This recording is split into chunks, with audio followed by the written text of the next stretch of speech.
નમસ્કાર મિત્રો, આમ આદમી પાર્ટીના ડેડિયાપાડા વિધાનસભાના આદિવાસી ધારાસભ્ય ચૈતર વસાવા જેમના ઉપર ખોટો કેસ કરવામાં આવ્યો હતો, ત્યારે આજે કોઈ પોલીસ સમક્ષ પોતે સરેન્ડર કરીને હાજર થયા હતા. તો આ ઘટના મુદ્દે આપ નેતા ઈસુદાન ગઢવીએ ભાજપ પર પ્રહાર કર્યા હતા.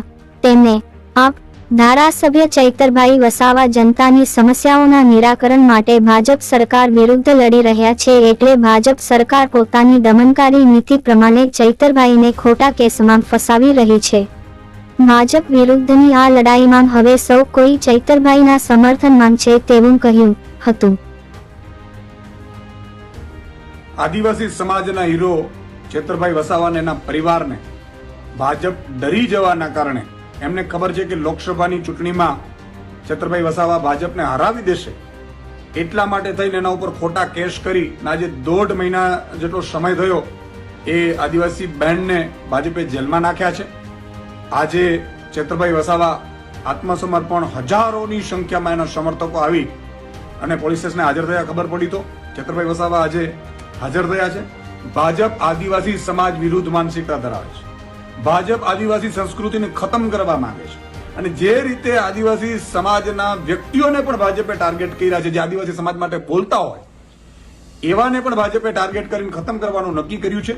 ત્યારે આજે ચૈતરભાઈ વસાવા હાજર થયા. એ પહેલા એમણે વિડીયોમાં પણ સ્પષ્ટ કહ્યું કે ભાજપે એમને ડરાવવાની કોશિશ કરી છે, ધમકાવવાની કોશિશ કરી છે, લોભ લાલચ આપવાની કોશિશ કરી છે.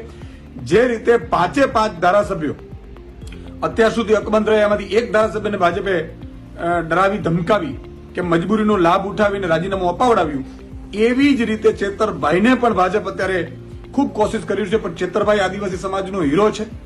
બિરસા મુંડા ભગવાન જે રીતે આદિવાસી સમાજ માટે લડતા હતા એવી જ રીતે ચૈતરભાઈ અત્યારે લડી રહ્યા છે અને એટલા માટે હજારોની સંખ્યામાં એમને સમર્થન મળ્યું છે. અને આજે ચૈતરભાઈ વસાવા હાજર થતા પહેલા એમણે કહ્યું છે કે હું લડીશ, અંત સુધી લડીશ. અને એટલે આજે મારે એટલું જ કહેવાનું છે કે સુપ્રીમ કોર્ટ સુધી અમે ચૈતરભાઈની સાથે છીએ. આમ આદમી પાર્ટી એક આદિવાસી સમાજ સાથે છે, એક આદિવાસી સમાજના દીકરાઓ સાથે છે.